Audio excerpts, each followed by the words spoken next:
Hello and welcome back to AC's Make and Repair. Here in this photo is a picture of a little garden shovel. It's only about 2 foot long. The head's only about 3 inches wide, but somebody broke the handle in my household. It was about 15 years old, so today I'm going to show you how I made a new one for it. Somebody in my place applied a bit too much pressure on this little garden shovel. It's got a fairly long handle, but it's quite handy. And they snapped the handle off. And there's the results. So I thought I'd be able to just clean that up a bit and shove it back in, but it's the wrong taper and I didn't want to just sand it down. So I'm just going to knock up a new handle quite quickly. I started by rough sawing down a piece of hardwood, a bit of gum, more than sturdy enough to do this job.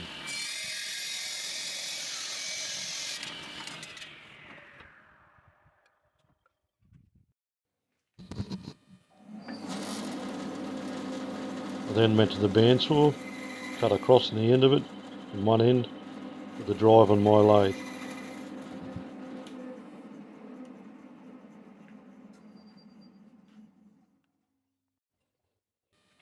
I quickly sent it up between centres on my lathe, put a long tool rest in,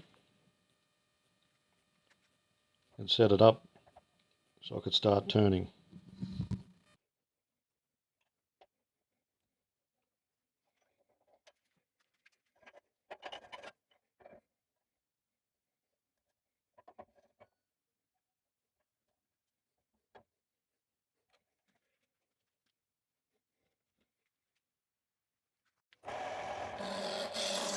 I roughed it out using a small gouge until I got down to a straight cylinder.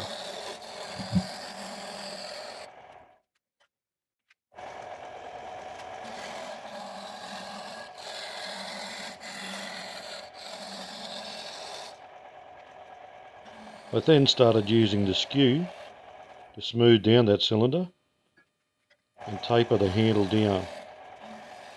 The head end is my tailstock end.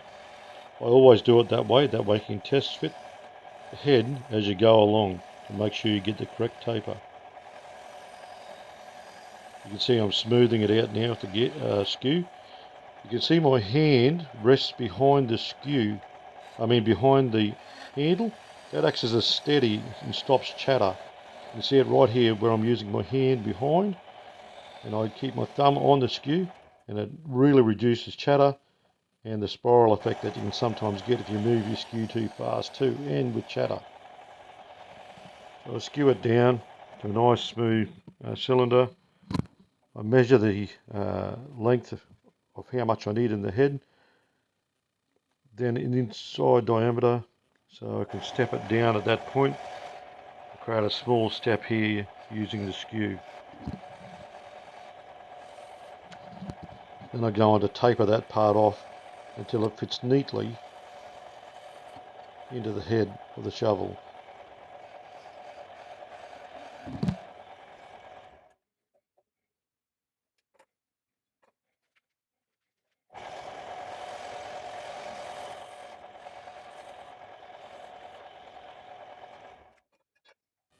I'm about to take the handle out to test fit, but before I do, I mark the headstock end where the drive is, so as it goes back in the correct position on the drive so it doesn't go out of balance in any way. I fit the head to see how it goes. It's not right. I have to taper it down further. So I put it back in, aligning the mark that I put on the headstock end, aligned with the dog that I took it off. Fit it again, and I'll go on to taper it down so it fits.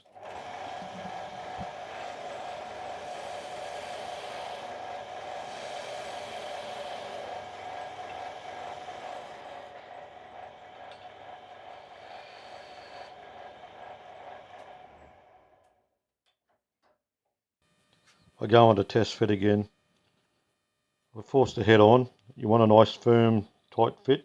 You don't want a loose fit. It comes up against the shoulder well tightly. It fits really good up against the shoulder, and it fits well. I now refit it again so I can go into the finishing process.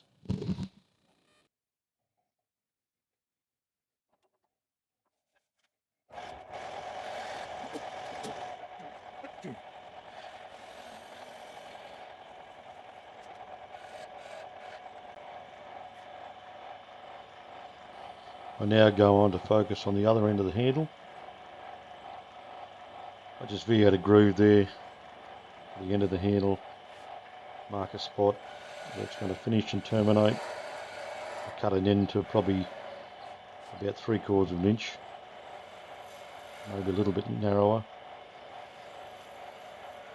And put a couple of little grooves in for a couple of burn rings later that you'll see me put in. Put 5 small grooves all up on that end of the handle.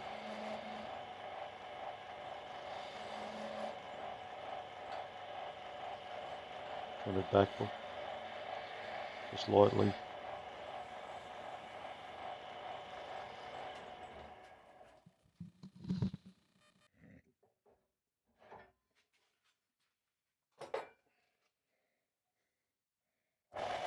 I now sand with 2 different grits and then go on to burn the rings.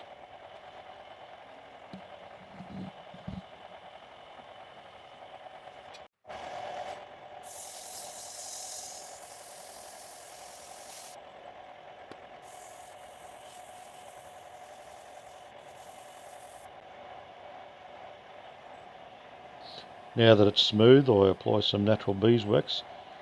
I rub the wax on first while it's spinning. And then with the rag, I apply good tension on the rag and it frictions the wax in and creates a heat and cooks the wax right into the grain. And it can sweat it.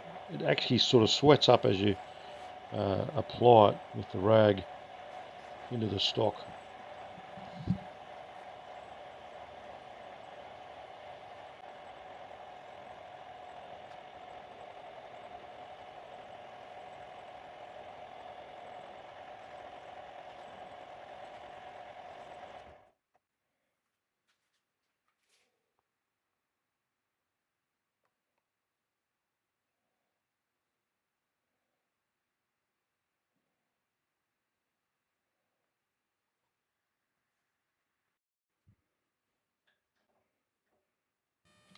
I now remove it from the lathe, take it over the bandsaw, and I cut the excess off the handle. This end part I cut off, and then from there, after I've cut it off, I go over and I sand that end on the disc sander just to get it nice and smooth. I do apply some wax to the end of that also. When I finish sanding it, it just brings it up nice and neat. People are probably wondering why I use such a long handle. Quite good and handy in the sense that you don't have to reach down to a little garden if you just want to turn some soil around something. That's why I put the longer handle on this one.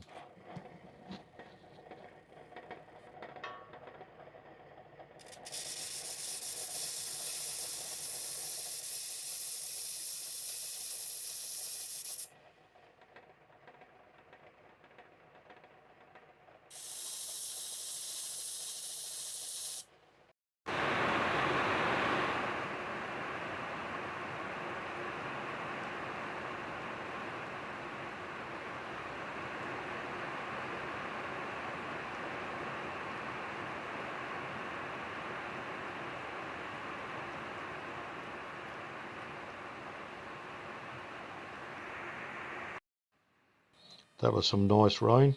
Just thought I'd show you guys.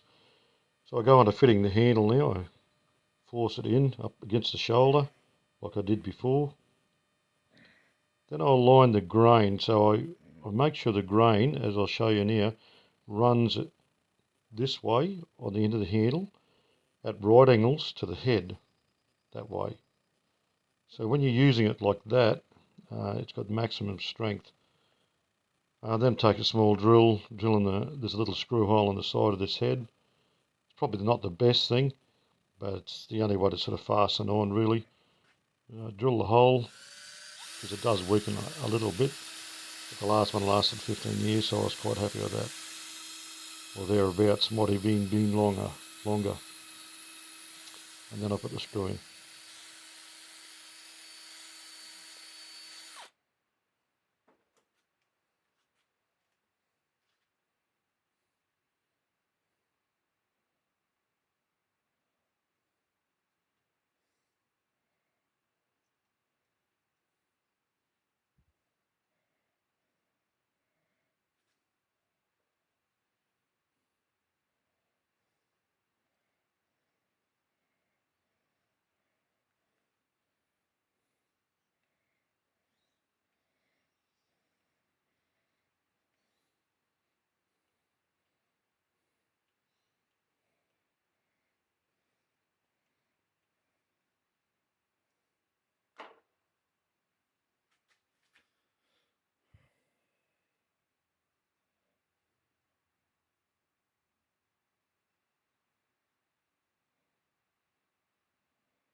So there you go. This is the finished item. Didn't take very long really. Maybe you've got some old shovel heads like this, these small little garden implements that need handles, or little forks that need handles. Quite easy to repair, just using offcuts of timber. This was just an offcut that I used and come up quite well. Beats buying a new one when you don't need to. This head's a nice little stainless steel head. So look, thanks for joining me today. Please like and subscribe if you haven't already. And if you have, thanks very much for viewing and subscribing. And I'll catch you on the next one. Hope you enjoyed it. Bye for now.